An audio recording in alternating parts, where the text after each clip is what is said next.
Okay, ready to fire when you are. Hi everybody, Nadia and I are back, and we've switched locations because you got kicked out. We got kicked out. But they were very generous and wonderful people. But you know, there were musicians coming in to use the space, so that's cool. But yeah, we're here, and Nadia created this amazing blog that has reached so many people. And it's awesome. Do you mind if I hold it up and show them? Sure. Because I want to make sure we get it. Hope the camera gets it. It's called Blue Butterfly. And it's this awesome and wonderful blog. Why don't you tell us a couple things about it? Go ahead. Well, it first started off as a way for me to let my family and friends know what's happening. And then I said, you know what, I'm learning so many cool lessons. I want to share this. So I decided, okay, gotta write about things I'm learning about life. I gotta write about the books I'm reading. I'm reading so many cool books, and then I became vegan. So I gotta write about that, and I started cooking all these awesome meals. So which really looked delicious. Yeah. I was looking at your stuff today before supper, and I really was. I was like, I kind of went out of my mind. Like, there's beautiful looking food here. And you know, I'm not a food photographer. It's called amateur shot. But man, I'm telling you. Yeah. It looks delicious. Yeah, even he. Even me. Even me. And I think bacon on its own is a food group. Yeah. And I'm barely kidding.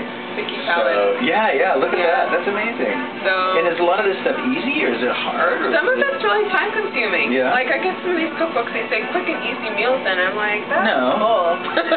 No. So, you know, some of them require a lot of time, and some of them are just things that I used to like eating before I became vegan. Yeah. So, you know, and you veganize them. Veganize them, like beef patties.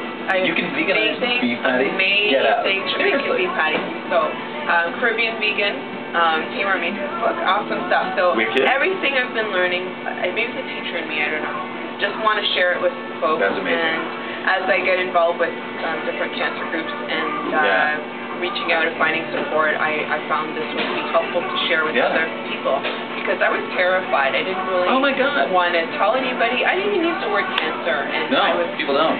No, so it took me a while to get to that point, and then I guess once I reached that point and started the blog, I became like a butterfly. I just blossomed.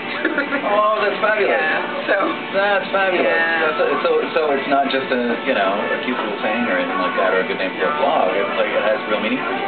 Yeah, for sure. That's terrific. Yeah, the tattoos yet to come. Wicked.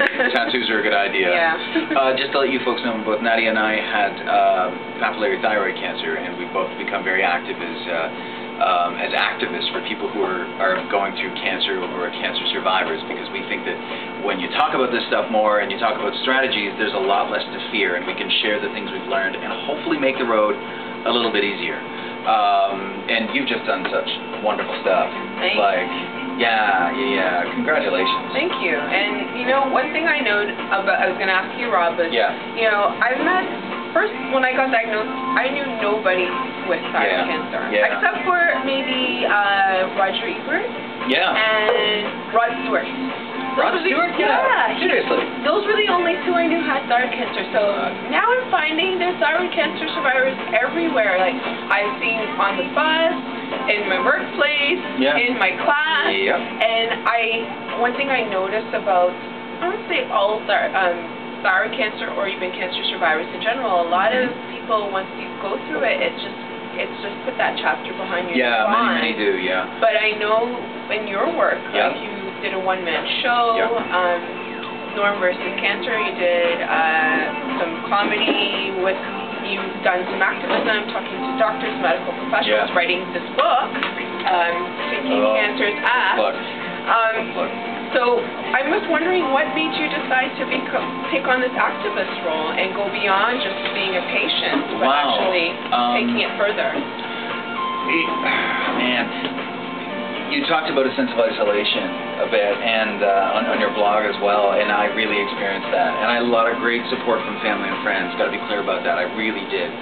Wonderful support from folks, but I really felt alone and isolated. I was in my one-bedroom apartment a lot of time by myself, and I kind of thought to myself, I kind of have to talk about what this is like, because I remember there was one time I woke up in the middle of the night, and I was worried about a diagnosis, and I thought to myself, gee, you know, there must be thousands of people in this city right now doing virtually the thing. Yeah. But we're all kind of dealing with it alone and isolated. And I thought, well, that's ridiculous.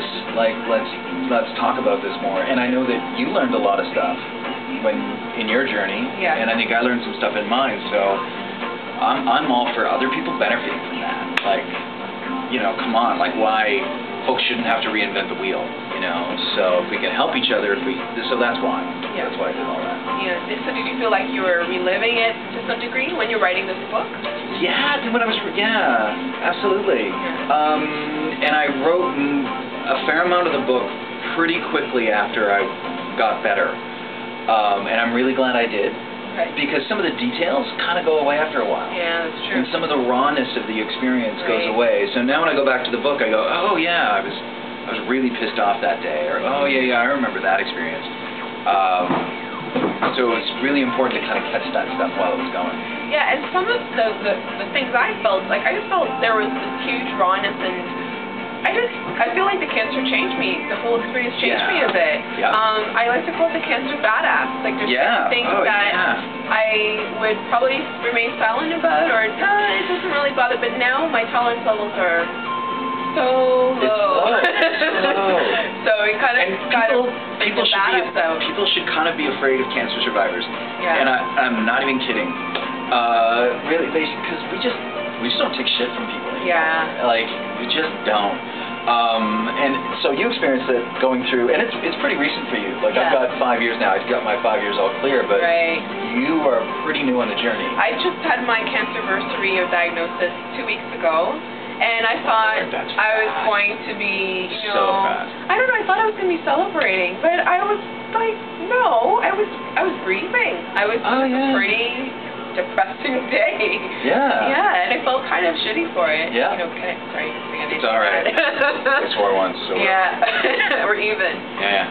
But no, I had to kind of go through those emotions. I felt really down, and then, you know, once I got through it, I'm still going through it, but, you know, it's still kind of recent there. Yeah, I gotta say, like, I mean, it's really common for folks, and even medical professionals, a lot of the folks that I dealt with, and probably you did too, is like once you're out the door and once they say, okay, you're fine, physically, and then maybe it just, you know, you might feel tired for a couple of months or something like that, that they kind of tend to forget about you. But I don't know, I think in my experience, and I think in yours too, that recovery is much more ongoing.